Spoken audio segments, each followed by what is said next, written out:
Hello, children.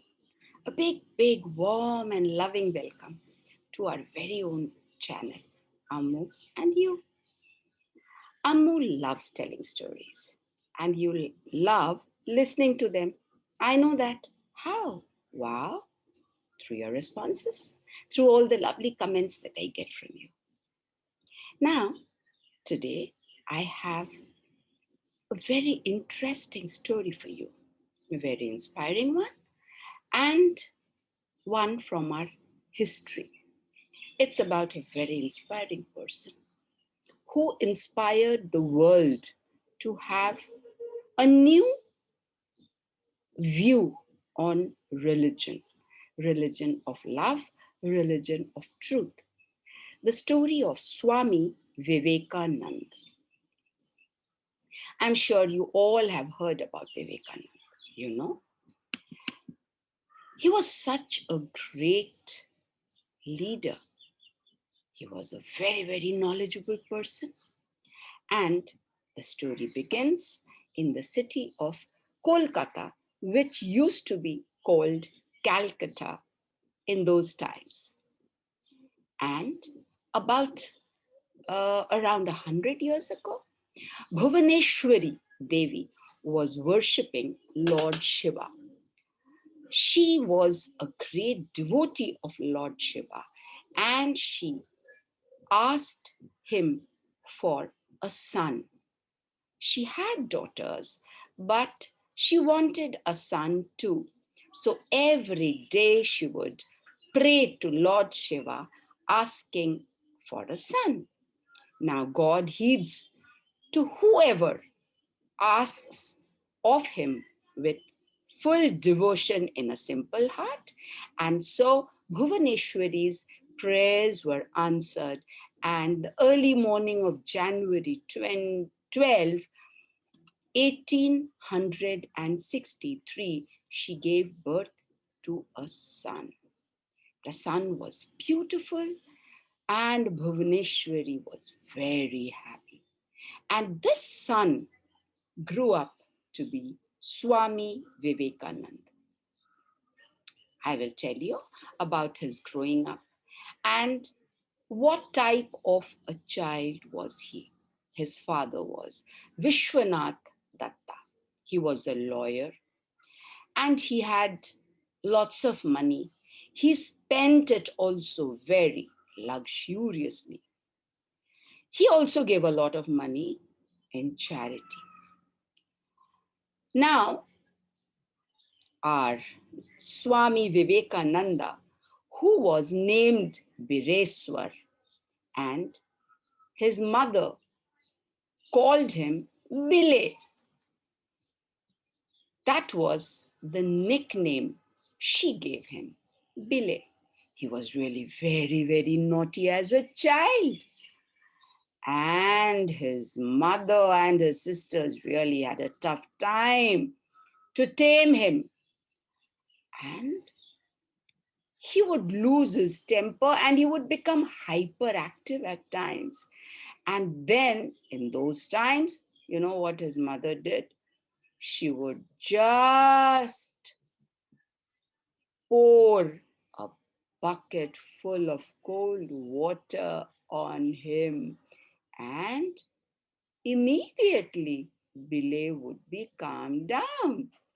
And his mother would say, I always asked for a son of Lord Shiva, and he has sent one of his 8 ghosts to me. She loved Bilay a lot. And Bilay was also a very happy and active child. He played with everyone, and from a very small age, he started playing the game of meditation. Often, his friends would play the pretend game like you all do, and he would be made the king, and he would have a court where all his friends would be the ministers. And Billy would be sitting on the imaginary throne, erect in the position of meditation. And he would just slip into meditation also. His friends would look at him and say, "Wow, look at Billy, what he's doing." And he would look around for a while after opening his eyes, and he would say that he was not even aware of what the others were playing. On one such day, while they were playing, there came a big snake, a black snake. The boys looked at the snake and freaked out, shouting, "There's a snake! Run, run, run!" But our Billy was deep into meditation. He kept meditating. The snake came to him and, without saying anything, just went away. Just crept out of the room. Now, Billy was absolutely motionless and unaware of the presence of the snake into his room and out. The friends were absolutely amazed. Now, our Billy was very kind. He had a heart filled with kindness. Whatever he would lay his hands on in the house, he would pick it up, go out of the house, and give it to the first person asking for alms or begging. Whenever a beggar came, he would not even think twice on what he's giving him.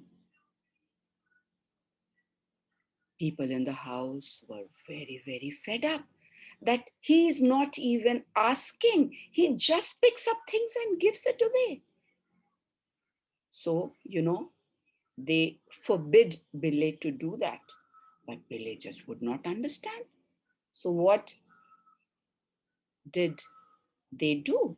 They locked him up into a room so that he would never be able to, not be able to give just anything impulsively to anybody who came around. Could that stop Billy? No. Why? There was a window. He sat near the window and looked down. Now a beggar came by and, raising his hands, asked for alms. Billy went inside the room, opened the cupboard, took out his mother's saris that were kept there, and dropped them into the hands of the beggar. This is what our Billy was, a boy who had a heart filled with compassion and kindness. Now, there was one thing very out of the ordinary in Billy. He was extremely curious. We all are curious, children are curious. But he had too many questions in his mind. He wanted to ask everything. Now, many people visited their house, and there were many hookahs kept there. Children, hookahs, it's not a very good practice because it is taking tobacco mixed in water, smoking it. Now, these were some wrong vices that were practiced all through the years by many people. They are still practiced now, using of tobacco through cigarettes, bidis, which is not nice, which is very, very dangerous for our health. So the hookahs were kept there.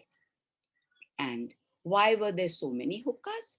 Because they were kept there separately, caste-wise, to be used by different castes of people, like the Brahmins, the Kayasthas, the Muslims, whosoever came.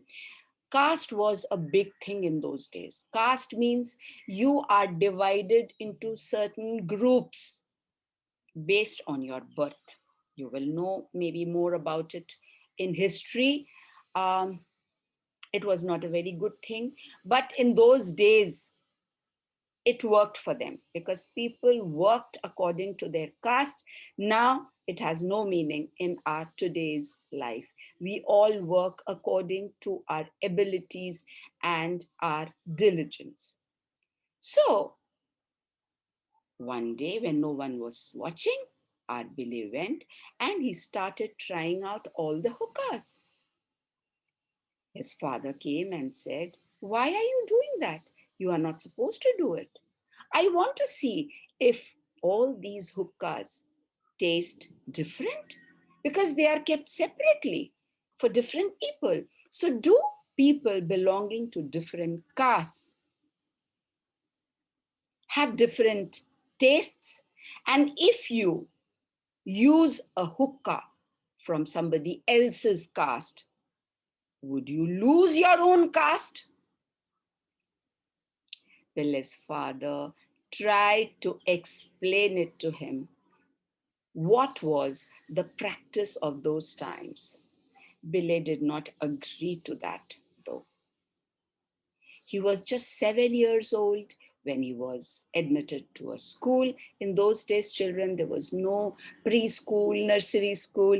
Children would start studying at home, and at the age of 6 or 7, they would be sent to a school for formal education. So he was having lessons at home before he was sent to school, and a teacher used to come to teach him at home. And Billy was excellent. He was very brilliant. He had an excellent memory. Whatever the teacher read to him, he remembered. In those days, the teacher would come and read the stories of Ramayana, Mahabharata, grammar, our scriptures, and Vivekanand would just devour all of that hungrily. He could afford plenty of time to attend to other things too, because he was so good and brilliant in academics. He had a lot of time for other things. So he learned both vocal and instrumental music also. He also learned wielding bamboo sticks, performing various physical exercises, wrestling, riding, and his father bought a horse for him also. He was a brave boy, always ready to learn anything and everything. He was never scared. Now, because of this, he was always made the leader of any team that was formed.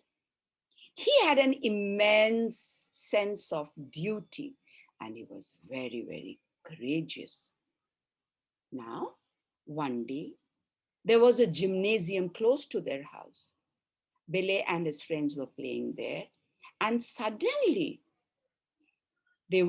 while playing with the frame, doing a trapeze and all of that, they saw a sailor coming by. And they were trying to lift a frame of a broken door. And they were unable to do it because the frame was very heavy. The sailor helped them, and the frame fell on the sailor and injured his head. The sailor fell on the ground. Immediately, Billy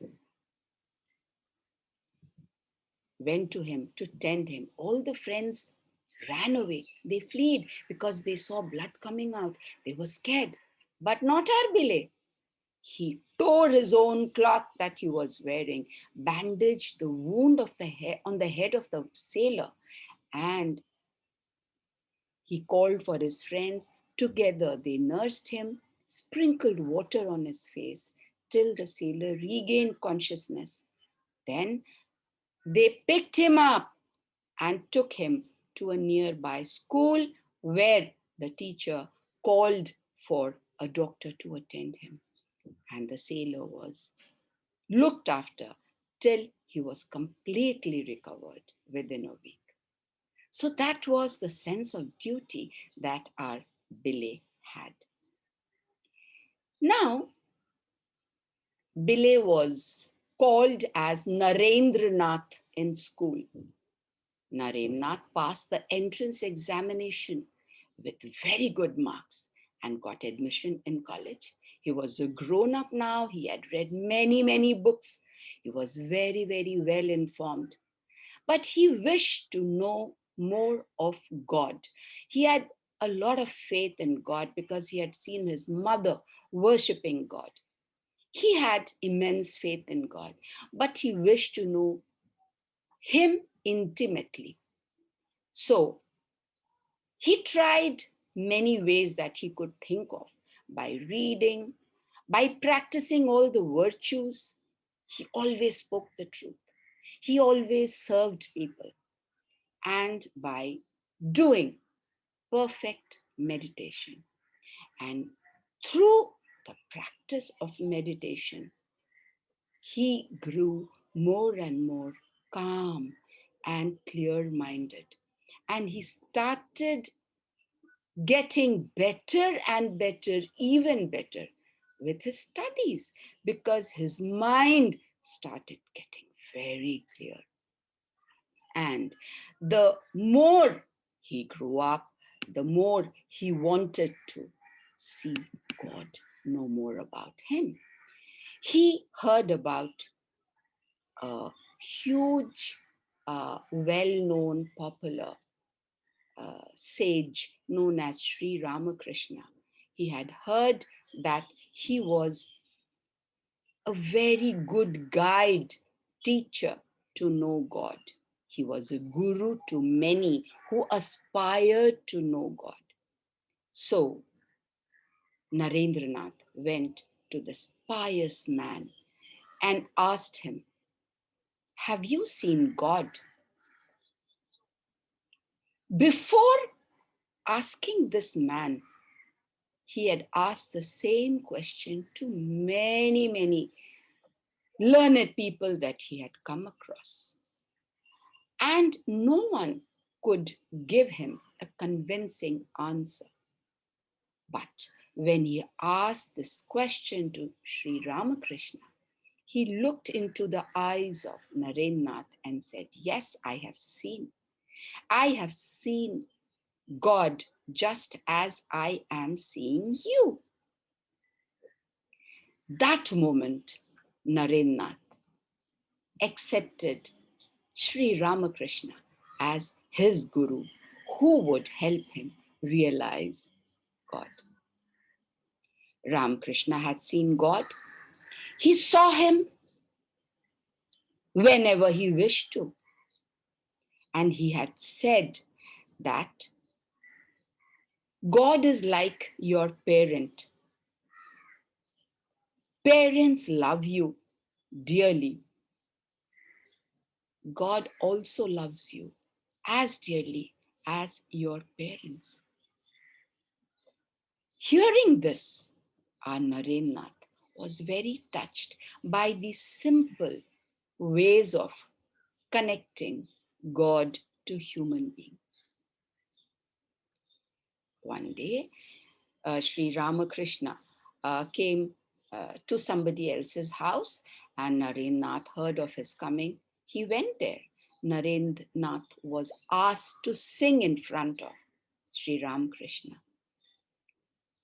He sang a few songs, and Ramakrishna was very moved by the beauty and purity of the songs that Narendranath sang. Now, one day, Narendranath visited Dakshineshwar. Dakshineshwar was the place where Sri Ramakrishna stayed. Ramakrishna had asked him to come visit him there whenever he wished to. So, Ramakrishna, seeing Narendranath there, sat with him and spoke at length, answering all his questions and telling him that I can help you see God the way I have seen him. So he listened and followed to every instruction that Sri Ramakrishna gave him. And a loving bond between the teacher and the pupil was formed that day, because Ramakrishna also could realize the purity of the heart that Naren had. Now Narendranath started praying for knowledge to Mother Kali. He kept on visiting Sri Ramakrishna. At the same time, he finished his graduation also. And just one day, suddenly his father died. Now the burden of the family fell on Narendranath. His father had earned a lot, but had spent more. And so there was a huge debt on the family. Now Narendranath had to shoulder the responsibility of the family. How long could one bear the anguish when he saw that his family was not able to get food? So he started praying to Mother Kali, that Ma Kali, I want to see you. I want to worship you. Why don't you come and bless me? Now, he kept on praying the whole night. And that night, Sri Ramakrishna sent him thrice successively to the temple. And not once did our Narendra ask for help of money from Ma Kali. He just kept on asking for her blessings. He just kept on wishing to see her. He could not think of asking of money. Oh, Mother, please, I ask nothing from you except knowledge, devotion, and renunciation. Please, Mother, grant me all these and your living vision forever to me. This was what the spiritual level of Narendranath already had grown to be. Now, Ramakrishna Dev one day fell seriously ill. He was brought to Kasipur for treatment. Now, here one day, Narendranath realized God. And after realizing God means he could see God.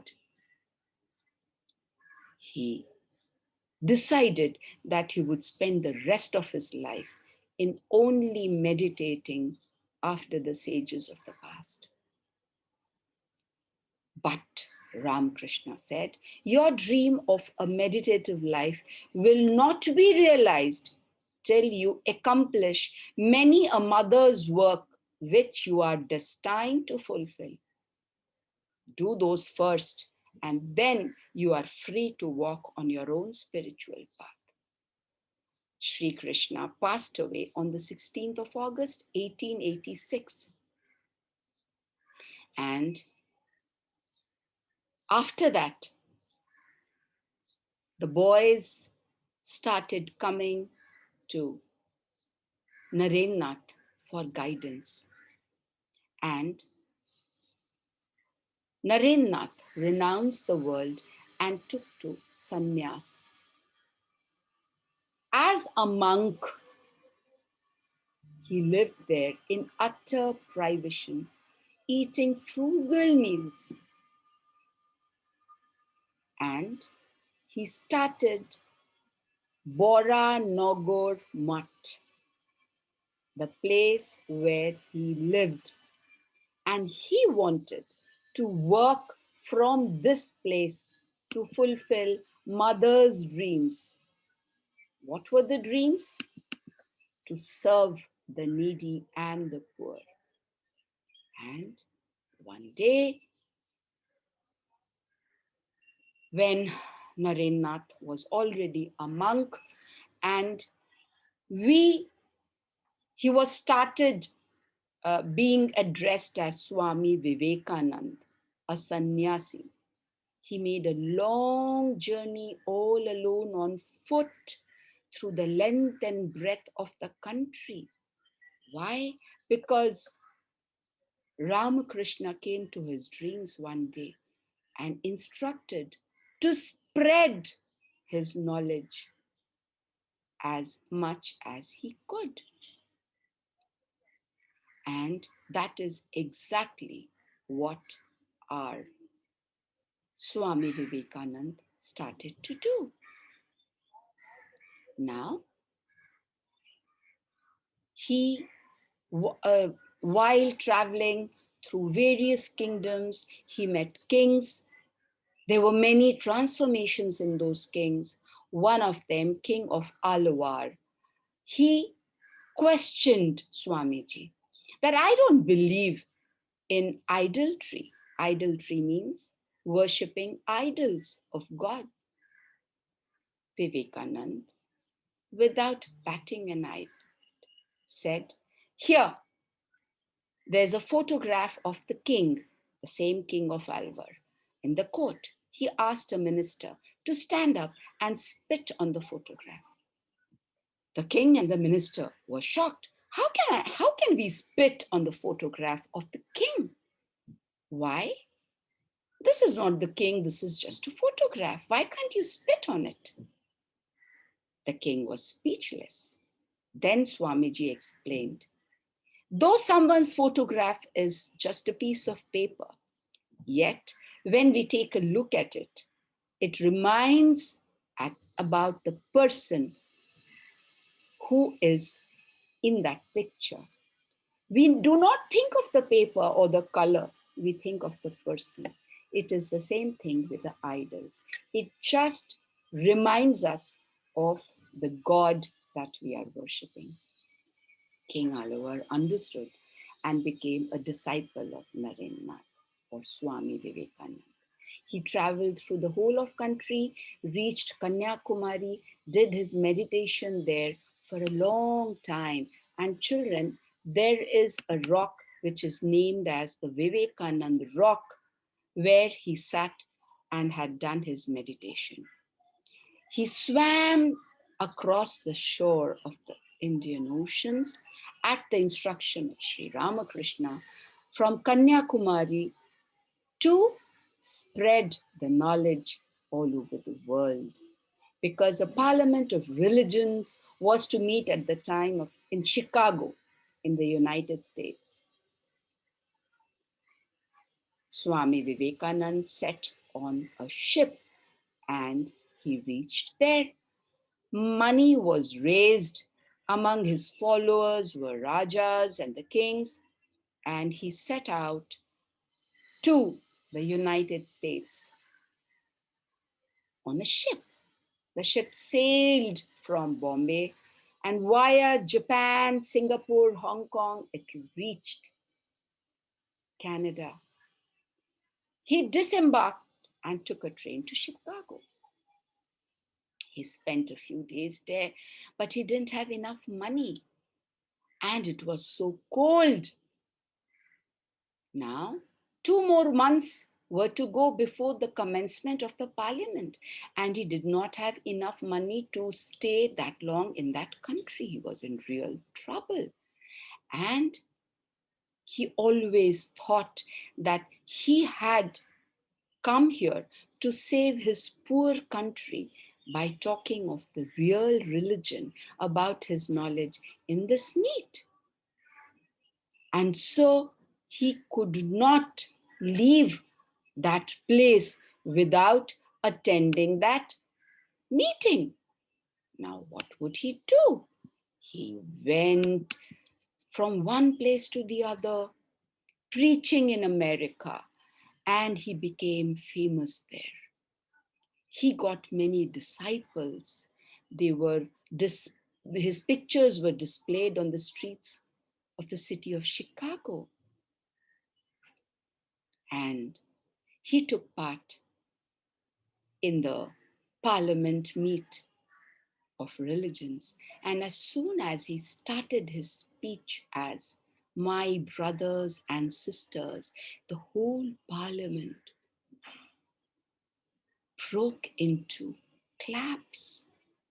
His speech was the most popular speeches ever made. It touched everybody's hearts, and he was known all over the country. He could never tolerate any unjust criticism about his country. He used to retaliate like a lion. And he would say, "If you dare to utter a single word more, I shall not tolerate it." To him, his country was his mother. And he would say, when someone abuses the mother, should a son listen to it quietly? Never. From the States, he went to England. There, he was welcomed like a noble man. And they said he was as noble a man like Buddha and Christ. He had many disciples there, and one of them was a lady who was later known as Sister Nivedita, who came to India and did a lot of work for our country. So, Swami Vivekananda traveled to many countries in Europe, and on January 15, 1897, he disembarked at the port of Colombo in Sri Lanka. He was on his way home after this wonderful world trip. He reached home and was welcomed by his people with so much of joy and respect. On his way to Calcutta, Swamiji had come inspiring his fellow countrymen. He was appealing to one and all: be an ideal man. Serve your countrymen the same way as you serve and worship God. Be mentally very strong. Never forget that you can accomplish whatever you wish. Strength is latent within you. And you must never be scared of anything. Be fearless. Swamiji had shown the practical way to serve men as living God. He would serve the poorest of the poor, the most trodden, the ill, the sick, and would believe and stress that service of men as God brings the same result as obtained by the ritual worship of God. Scores were dying of plague in Calcutta at that time. The disease was of awful type and infectious. But Swamiji, with his brother monks, started attending to the plague patients and served them with all his heart and soul, treating them as his own. He then, later, from Calcutta, went to Kashmir, Almora, Rajasthan, and everywhere he preached the same language of love, patriotism, and service. He founded the Belur Mott near Kolkata on December 9, 1898, and he offered a special worship to Sri Ramakrishna and prayed to him there, "O Master, remain here for long to bring good to people." The Belur Mott became the principal center of Ramakrishna mission. Many other monastic centers were also opened, and Swami Vivekananda, with all his other brother monks, kept on moving from one place to the other, spreading the same teaching of love, service, equality, and patriotism. He went to the tribals, showing the same love. He went to the Santals. They were a tribe who were not treated well, and he offered food and service to them. And then this is what he wrote: give and do never look back. Do not expect anything back from the work that you do. Do it selflessly. Spending years of devotion and service to mankind, loving animals, birds, nature. One day, Swami Vivekananda decided to leave his body, and on July 4th, 1902, he was meditating after the dusk and never returned back from it. He left us all forever, showing what an enlightened life can be. He had awakened our sleeping nation, which was a slave. He had awakened every human soul to fight for their enslaved mother and set it free. India is free today.